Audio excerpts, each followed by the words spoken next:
ఆహారం ఈ పదం వినగానే మనకేం గుర్తొస్తుంది? బహుశా ఆకలి తీర్చేది, రుచినిచ్చేది అని అనుకుంటాం.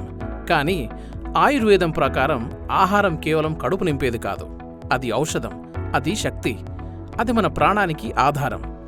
క్యాన్సర్ లాంటి పెద్ద వ్యాధిని నివారించడంలో మరియు దాని నుండి కోలుకోవడంలో ఆహారం యొక్క పాత్ర ఎంత ముఖ్యమైనదో ఈరోజు మనం తెలుసుకోబోతున్నాం. ప్రపంచవ్యాప్తంగా ప్రతి సంవత్సరం 2 కోట్ల కొత్త క్యాన్సర్ కేసులు నమోదవుతున్నాయి. ఈ సంఖ్య రాబోయే రోజుల్లో 3.5 కోట్లకు చేరుకుంటుందని అంచనా. ఇలాంటి పరిస్థితుల్లో మన ప్రాచీన ఆయుర్వేద విజ్ఞానం ఒక కొత్త దారిని చూపిస్తోంది. అదే ఆహారాన్ని ఔషధంగా మార్చే అద్భుతమైన శాస్త్రం. ఈ ప్రయాణంలో నాతో పాటు రండి. ఆహారం ద్వారా ఆరోగ్యాన్ని ఎలా కాపాడుకోవాలో తెలుసుకుందాం.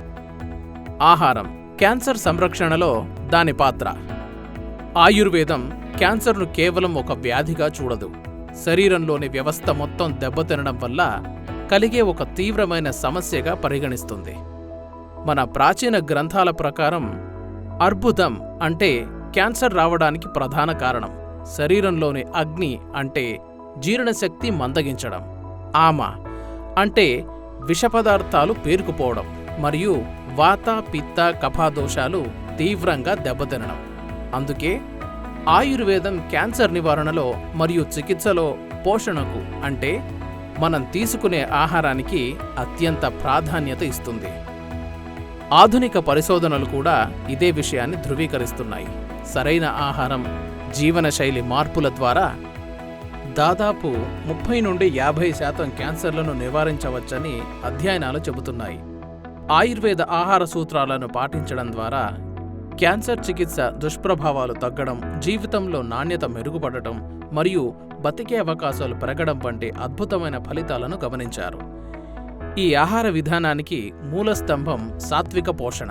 సాత్విక ఆహారం అంటే స్వచ్ఛమైన, తాజా మరియు జీవనశక్తిని పెంచే ఆహారం. ఆయుర్వేదం కేవలం ఆహారంలోని పోషకాలనే కాదు, దాని రుచిని, దాని శక్తిని, జీర్ణమైన తర్వాత దాని ప్రభావం మరియు దాని ప్రత్యేక గుణం వంటి అంశాలను కూడా పరిగణనలోకి తీసుకుంటుంది. ఇదే ఆయుర్వేద ఆహార శాస్త్రం యొక్క గొప్పతనం. అంతేకాదు, ఆహారం తీసుకునే సమయం కూడా చాలా ముఖ్యం. సరైన సమయంలో తినడం వల్ల జీర్ణక్రియ మెరుగుపడి క్యాన్సర్ ప్రమాదాన్ని కూడా తగ్గించవచ్చని ఆధునిక పరిశోధనలు కూడా అంగీకరిస్తున్నాయి. ఈ వీడియో మీకు నచ్చితే లైక్ చేయండి. మీ స్నేహితులు, కుటుంబ సభ్యులతో షేర్ చేయండి. ఎందుకంటే సరైన సమాచారం ఒక జీవితాన్ని మార్చగలదు. ధన్యవాదాలు.